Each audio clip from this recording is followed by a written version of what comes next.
مطلب تیل ہتھیاروں کو لگائیں گے نہیں. سیکورٹی ذرائع کی طرف سے کہا جا رہا ہے کہ سعودی عرب نے اگر ہمیں کہا یمن جنگ میں تو پھر ہماری مجبوری ہوگی. اب ایک طرف ٹرمپ کی ڈیسپریشن بڑھتی جا رہی ہے کیونکہ جنگ اس کے کنٹرول میں نہیں ہے. جزیرہ کشم پر ابھی جہاں امریکہ نے حملے کیے وہ پانی کے پلانٹس پر کیے گئے تھے. یہ سمندر کے نمکین پانی کو صاف کرنے کے لیے یہاں پلانٹس لگائے گئے ہیں اور یہ اس بات کی علامت ہے کہ ٹرمپ اس وقت کسی بھی حد تک جانے کے لیے تیار ہے. اور ایران نے بھی دیکھے اس کے بعد تنگ آ کے جو بحرین پر کلسٹر میزائل مارے, اس سے پہلے انہوں نے صرف اسرائیل میں استعمال کیے تھے. اب وہ کہہ رہے ہیں کہ ہم شہری آبادیوں پر اور ان تمام بڑی بڑی تنصیبات پر, تیل سمیت گیس سمیت ذخائر پر, سعودی عرب سمیت سعودی عرب نہیں معاف کیجیے گا عرب امارات سمیت ان تمام ممالک پر کریں گے جہاں جہاں سے ان اڈوں پر ہم پر حملے ہو رہے ہیں. کیونکہ جب تک عرب ممالک کے ان انفراسٹرکچر کو ہم نہیں تباہ کریں گے امریکہ بمباری نہیں روکے گا. اب ظاہر ہے عرب ممالک کی فضا سے ان کے اڈوں سے حملے ہیں. ایران کے وزیر خارجہ نے آج بڑا اہم اعلان بھی کیا کہ پاسدارانہ انقلاب ہمارے کنٹرول میں نہیں ہے. یہ ہماری افواج ہمارے کمانڈرز کو ہدایات ہے کہ سیکورٹی کے معاملات جانیں, ایران کا تحفظ جانیں, یہ جانیں جہاں سے حملہ ہوگا یہ جواب دیں گے. ہم انہیں نہیں روک سکتے, ہم تو انہیں کہتے ہیں خیال کرو, یہ نہیں کر سکتے. تو حالات یہ بنتے جا رہے ہیں کہ امریکہ کوشش کر رہا ہے کہ جو ملک اس کے ساتھ اس جنگ میں شامل نہیں ہے وہاں بھی حالات ایسے پیدا کریں یا تو رجیم چینج ہو یا وہاں انارکی ہو. آج امریکی وزیر خارجہ نے عالمی دہشت گردی کانفرنس میں یہ واضح طور پہ کہا کہ 60 ممالک اس وقت شدید خطرے میں ہیں. تو اس میں یورپ کے ممالک بھی تھے اور پاکستان میں تو پہلے ہی آپ کو پتہ ان کا کام پورا ہو چکا ہے, وہ اس اتحاد کا حصہ ہے. اس ملک میں تو آگ لگی ہوئی ہے, دیکھ لیں.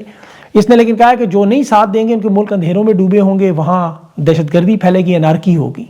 تو اب یہ معاملہ ظاہر آگے بڑھتا جائے گا اقتدار اور طاقت کے لیے, توانائی کے ذخائر کے قبضے کے لیے, تجارتی بندرگاہوں پر, گزرگاہوں پر, معدنیات اور تیل کی رسائی کے لیے اور اپنے اقتدار کی طاقت کے لیے, جیسے ٹرمپ نتنیاہو کو الیکشنز کی کڑی ہے.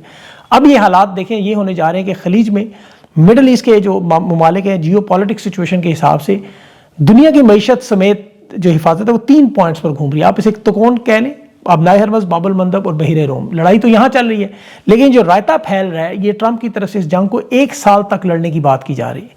امریکہ میں بھی تازہ ترین سروے جو آیا 80% امریکی کہہ رہے ہیں یہ جنگ ٹرمپ 1 سال تک لڑے گا. ایران والے کہہ رہے ہیں ہم 10 سال تک لڑیں گے. انہوں نے اپنے میزائل پروگرام کی آج ویڈیو جاری کی ہے. پاسدارانہ انقلاب کے جو ایروسپیس فورس کے انچارج, ان کے جو میزائل پروگرام کے بانی ہیں, جو 2 پہلے شہید بھی ہو چکے ہیں, انہوں نے ان شہروں کا دورہ کروا دیا. بظاہر تو یہ سرنگیں نظر آتی ہیں لیکن یہ ایران کے نیچے ایک اور ایران بنا ہوا, منی ایران. اب اس کے اندر اسلحے کے اتنے بڑے ذخائر ہیں کہ شاید یہ 10 سال سے زیادہ جنگ لڑ سکتے ہیں. اب اس وقت دیکھیں ایران کے سامنے تو عرب ممالک ہیں, اسرائیل ہے, امریکہ ہے, اور دوسرے مرحلے میں ایران کے جو حامی ہیں مزاحمتی گروپ ہے یمن, لبنان, فلسطین, شام, عراق. اب اس تکون کو اگر آپ سکوئر ڈبے میں بدلیں, پاکستان کی سائڈ پہ آ جائے تو یہاں ہندوستان, افغانستان, چین ہے اور اس کے ساتھ روس ہے. روس کی بھی یوکرین کے ساتھ آپ کو پتہ ہے جنگ کتنی بڑی ہے, اور ایران اور پاکستان کے بھی معدنیات اور ذخائر ہیں. اب یہاں ترکی کو بھی ایک بڑا فریق بنایا. یہ یاد رکھیں کہ نیٹو کی وجہ سے, روس یوکرین کی جنگ کی وجہ سے اصل فریق ہوا ہے, لیکن یہاں ایک اہم فریق شام جس نے آج وہ کام ڈال دیا جو میں آپ کو روز بتاتا تھا. لبنان میں حزب اللہ کو اسلحہ ایران بھیجتا تھا اسرائیل کے خلاف لڑنے کے لیے. یہ شام کی سرزمین سے یا عراق کے شام کی سرحد سے جاتا تھا. یہاں ایران کے القدس فورس کو یا حزب اللہ کو ملتا تھا. جو شام کے صدر کو ٹرمپ نے بلایا, ملاقات ہوئی. یہ وہی شخص ہے جو پہلے آپ کو پتہ ہے کالا دن تنظیم کا ہیڈ تھا, لیکن انہوں نے آج پہلی وہ کارروائی کر دی. اسلحے کی ایران کی پہلی کھیپ پکڑ لی جس میں ایران کے فائبر آپٹکس ڈرون تھے, 100 سے زیادہ تھے, درجنوں اینٹی ٹینک میزائل راکٹ کے پرزے اور ڈرون کے پرزے تھے. یہ انہوں نے لبنان جانے سے روک دیا. اور یہ اسرائیل کے اندر آپ کو پتہ ہے حزب اللہ لڑ رہی ہے, اسلحہ ان کے لیے اہم تھا. یہاں شام کا وہ سب سے بڑا کردار تھا, اس کا پہلا مرحلہ شروع ہو چکا ہے. اب دوسری طرف افریقی ممالک میں جہاں دیکھیں جو پراکسی وار ہے, جیسے مشرق وسطیٰ کا آپ نقشہ دیکھیں نا, اس میں ہارن آف افریقہ بھی ہے, افریقی سنگ جسے کہتے ہیں. یہ ممالک بھی بحیرہ احمر اور نہر سویز کے یا باب المندب کے بالکل سامنے ہیں. یہاں جبوتی افریقہ کا ملک ہے, وہاں 5 ممالک ہیں, امریکہ, چین, فرانس, جاپان اور سعودی عرب کے ملٹری اڈے ہیں. اسرائیل کے صومالی لینڈ میں ملٹری اڈے ہیں. اور اب یہ جو پراکسی وار وہاں پہ چل رہی ہے, جیسے ایتھیوپیا صومالیہ کا معاملہ ہے, سمندری بندرگاہوں پہ عرب امارات اور سعودی عرب کی چپکلش ہے, صومالیہ, ایریٹریا, سوڈان, لیبیا میں, اور یمن کے حوالے سے, اور اس کے بیچ میں دہشت گرد تنظیمیں بھی ہیں. اور ظاہر ہے امریکہ اور چین آمنے سامنے. پاکستان کے حوالے سے یاد رکھیں اس کو, پاکستان میں ابھی ریسنٹلی فیلڈ مارشل کی سوڈان, لیبیا میں ملاقاتیں ہوئیں. لبنان کا آرمی چیف پاکستان 2 دفعہ ہے, جنرل حفتار سے فیلڈ مارشل ملا. تو یہ جو انڈائریکٹ ان کی آپ کو پتہ ہے جو کوشش ہے بیچ میں, کیونکہ کرائے کی بندوقیں ہر جگہ چاہیے, اب ان کا کردار ضرور ہوگا, لیکن یہ مجھے لگتا ہے یمن کے حوالے سے, سعودی عرب کے حوالے سے انتہائی خطرناک ہے. اور یہی وہ ٹرننگ پوائنٹ ہوگا جو ایران کی جنگ میں ظاہر ہے اثر بھی ڈالے گا. اسرائیل کے وہاں مفادات ہیں جن کا تحفظ بھی ہے, شام, ترکی یا پاکستان کی طرف سے, بورڈ آف پیس والوں کی طرف سے. اب اس میں اسرائیل امریکہ کے تعلقات میں آج ایک بہت بڑا ٹوسٹ آیا ہے, جس میں نیتن یاہو کی ٹرمپ سے دوسری دفعہ ملاقات کینسل ہوئی ہے. کیونکہ اس نے لبنان میں سے فوج نکالنے سے انکار کیا اور معاہدہ نہیں بڑھا، جس کے بعد جنگ شروع ہوئی۔ اب امریکی نائب صدر نے اس پہ دیکھیں کہا کہ خفیہ ایجنسیاں جو اسرائیل کی وہ امریکہ کے اندر اس لیول پہ مداخلت کر رہی ہیں کہ ٹرمپ پر جہاں دباؤ کے لیے جیفری ایپسٹین فائلیں ہیں، ڈیپ سٹیٹ ایکٹرز ہیں، اس نے ساتھ یہ وجہ بتائی کہ اسرائیل چاہتا ہے کہ نیتن یاہو چاہتا ہے کہ ایران کے ساتھ کسی طرح مذاکرات نہ ہوں۔ ٹرمپ نے تو آج ایران کا شکریہ ادا کیا، وہ جو امریکی خاتون 2024 میں بائیڈن کے دور میں غلط طور پہ حراست میں چلی گئی، ایران نے آج آزاد کر دیا۔ ٹرمپ نے خیر سگالی کا شکریہ ادا کیا، لیکن اسرائیل نہیں چاہتا کہ یہ معاملہ آگے کسی طرح بڑھے۔ جنگ رکنا ان کے لیے کسی حالت میں بہتر نہیں ہے۔ امریکی نائب صدر نے صرف یہ کہا کہ انہوں نے اس مہم میں بہت پیسہ خرچ کیا، لیکن ہمارے لیے اپنے مفادات اہم ہیں۔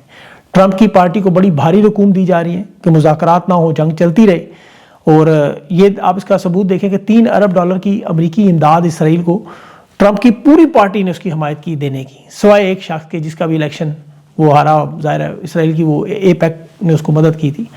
اب امریکہ کے اندر ظاہر ہے ٹرمپ نے آج قوم کو خطاب بھی کرنا ہے، اور اس میں ظاہر ہے دیکھنا ہے کہ الیکشن کے متعلق چین کے الزامات لگائے گا، ووٹرز کے اوپر ڈاٹا چوری ہونے والا چین پہ الزام لگے، یا ایران کی جنگ کے بارے میں۔ اور پھر اس دوران روس اور یوکرین کی خبر بھی وہ بتا کے آپ کو پاکستان کے حالات میں چلتا ہوں۔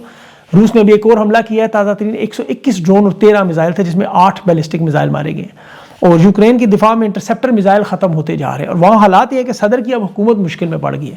پہلے وزیر اعظم کو ہٹایا گیا، اس کے بعد وزیر دفاع سے جبری استعفیٰ لیا، اور اس کے بعد نائب آرمی چیف نے احتجاجاً آج استعفیٰ دے دیا۔ زیلنسکی کو اس وقت ایک سول مارشل لا کہا جا رہا ہے، ایک ڈکلیئر اس نے کیا ہوا ہے۔ تو جنگوں کے حالات ہیں، بہرحال یہ جنگوں کے بغیر پاکستان کے حالات آ جائیں، بلوچستان کے پی بغیر جنگ لڑے، کیا حالات ہیں کہ پولیس اسٹیشن مریان میں رات کو جو حملہ ہوا، دہشت گرد پولیس اسٹیشن بنو میں گھسے، 10 کے قریب اس وقت لوگ شدید زخمی ہیں بنو میں، اور جن کی شاید ہلاکتوں کی بھی اطلاع نہیں ہے، ایک سیکورٹی افسر کی اطلاع آ رہی ہے، لیکن یہ چند مہینوں میں 6ٹھی دفعہ بنو پولیس اسٹیشن پر حملہ ہوا ہے۔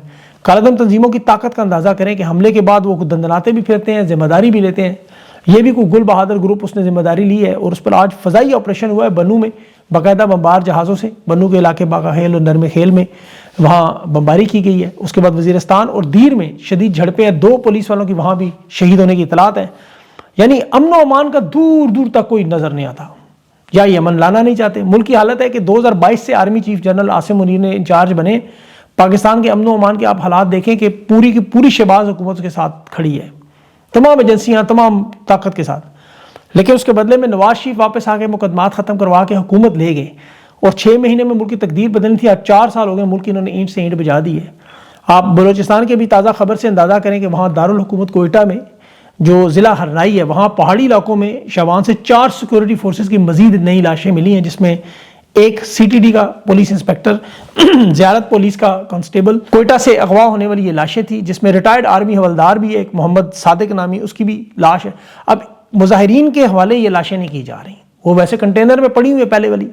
اب یہ خبریں آ رہی ہیں کہ ان کو باقاعدہ جلایا جا رہا ہے۔ یہ محمود چکزئی نے کہا ہے، خود انکشاف کیا ہے کہ یہ جو 4 نوجوان سیکورٹی فورسز ہیں شہید کیے گئے، گولیاں ماری گئی، ان میں سے ایک کو دھرنے میں ان کی لاش کو لانے کی اجازت ہے، باقیوں کو نہیں لانے دے رہا۔ اب کون نہیں لانے دے رہا، کون جلا رہا ہے، یہ اب سب جانتے ہیں۔ بلوچستان میں تو دیکھیں پہلے مسنگ پرسن کا معاملہ ہوتا تھا، بلوچ نوجوانوں کا یا سیکورٹی اہلکاروں کے آپریشن کا جو حصہ نہیں بنتے تھے انہیں مسنگ کرنے کی بجائے شہید کیا جاتا تھا۔ اب تو یہ اطلاعات آ رہی ہے جو آپریشن سے انکار کرتا ہے اسے اڑا دیا جاتا ہے، اور پھر الزامات کالعدم تنظیموں پہ لگا دیے جاتے ہیں۔ اور یہ بات محمود چکزئی نے بھی کی، اختر مینگل نے بھی کی آل پارٹیز کانفرنس میں۔ اب ان جبری گمشدگیوں کا معاملہ اتنا بڑا ہے کہ آپ دیکھیں کہ یورپی یونین کے ساتھ ان کے بڑے گہرے تعلقات ہیں، اسحاق ڈار 3-4 دفعہ مل چکے ہیں۔ آج انہوں نے 2 چیزیں اس میں کر دی، جسے رپورٹ شائع کر دی، جسے روکنے کی بڑی کوشش کی گئی۔ انسانی حقوق کی خلاف ورزیاں، جبری گمشدگی، اور یورپی یونین نے GSP+ اسٹیٹس کے حوالے سے ڈنڈا اٹھایا، یاد رکھیں۔ اب اس میں جبری گمشدگی عمران خان کی بھی، اپوزیشن رہنما عمران خان کی حراست میں نہیں ہے، جبری گمشدہ ہیں۔ منصفانہ ٹرائل کے حقوق، ان کی عمر قید، ان کے وکلا، ان کی ملاقاتیں، صحت کے حوالے سے جو رپورٹ جاری ہے، عمران خان کو اب گمشدہ سمجھے۔ پھر فوجی عدالتوں میں جو مقدمات چلائے گئے سویلین کے، وہ بھی بین الاقوامی منصفانہ ٹرائل کے جو ICCR کا آرٹیکل 14 اس کے مطابق نہیں، یہ یورپی یونین کہہ رہے ہیں، ان کا لاڈلا۔ دوسرے معنی کیا ہے، پاکستان میں مارشل لا لگا ہوا ہے، آسان الفاظ میں۔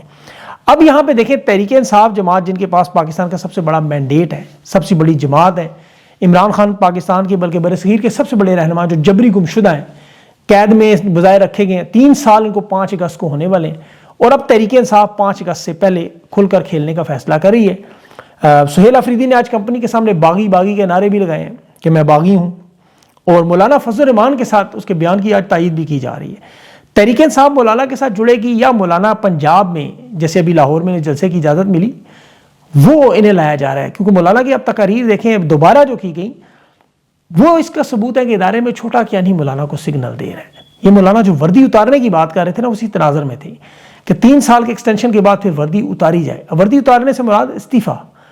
اب اتنا بڑا بیان دے کے دیکھیں مولانا، ان کے بھائی، ان کے پارٹی کے کرندے آزادی کے ساتھ گھوم رہے ہوں، کوئی مقدمات، گرفتاری، غداری، وہ بظاہر چھوٹے موٹے ہیں لیکن اس کے علاوہ سوشل میڈیا کے علاوہ کوئی پریشر نہیں ہے۔ مولانا کو واقعی ادارے کے اندر سے باقاعدہ تقویت مل رہی ہے، ورنہ اتنی بڑی بات نہیں ہو سکتی تھی۔ اور یہ باتیں کرنے والے دیکھیں تحریک انصاف کے سارے رہنما جیلوں میں ہیں، جنہوں نے 1% بھی اس کا نہیں کہا۔ پھر تحریک انصاف کو جو اب دوبارہ طاقت مل رہی ہے، جس طرح یہ اب کھل کے سامنے آ رہے ہیں، اب ظاہر ہے صدارتی معاملات، 28ویں ترمیم، قومی حکومت، ٹیکنوکریٹ، یہ سارا تو پیچھے درے پردہ چلتا ہی رہے۔ نون لیگ کو فارغ کرنے کے معاملات بھی ظاہر ہے، کیونکہ جس انداز میں نون لیگ کے لوگوں نے بھی ابھی آرمی چیف کی چمپو چماٹی شروع کی ہے، جس طرح ان کے سیاستدان ان کے گن گا رہے ہیں، مطلب اس لیول پہ گا رہے ہیں کہ وہ ضرور انہیں اشارے مل رہے ہیں کہ اب انہیں فارغ کرنے کا معاملہ ہے۔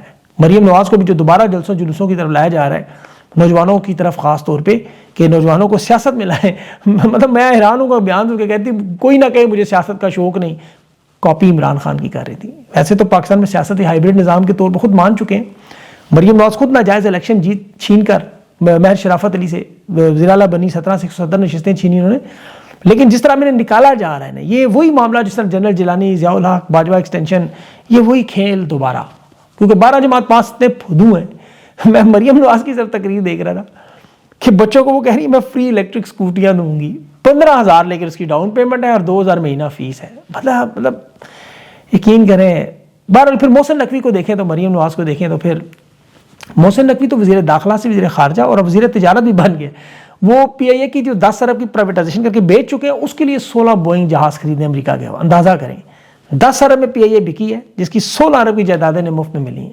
لیکن چونکہ یہ آپ کو پتہ ہے اس وقت ہر جبری نظام میں، ہر 2 نمبری میں اسی طرح اکٹھے رہنا، اب فیصلہ صرف یہ رخصتی کس کی پہلے ہوگی، اب دیکھنا ہی ہے۔ تحریک انصاف تو دیکھیں جان مارے، یہ جو حالات ہیں انہیں کبھی ایسے نہیں مل سکتے۔ اب پتہ نہیں اب یہ جینونلی اکٹھے ہو رہے ہیں، عمران خان کی رہائی کے لیے عوام کو موبلائز کرنے کے لیے کامیاب ہوتے ہیں، یا پھر مسئلہ کیا ہے؟ عوام تو دیکھیں اپنے مسائل کی وجہ سے اتنی پریشان ہے کہ لوگ نکلنے کے تیار ہیں، وہ کہتے ہیں کوئی شکل نظر آ جائے، ہمیں کوئی تھوڑی ہمت کر کے باہر آ جائے، کوئی بارش کا قطرہ بنے۔ میرے خیال میں تحریک انصاف کو یہ عمران خان کی بہن علیمہ خان کو سپورٹ کرنا چاہیے، ساتھ پیچھے کھڑے ہو جائیں۔ ان کے بس کا شاید اتنا بڑا کام نہیں ہے، لیکن چلیں انہیں چانس دینا چاہیے، دیکھتے ہیں کیا ہوتا ہے۔ اپنا خیال رکھیں، مجھے اگلے ویلا تک کے لیے اجازت دیں۔ اللہ حافظ۔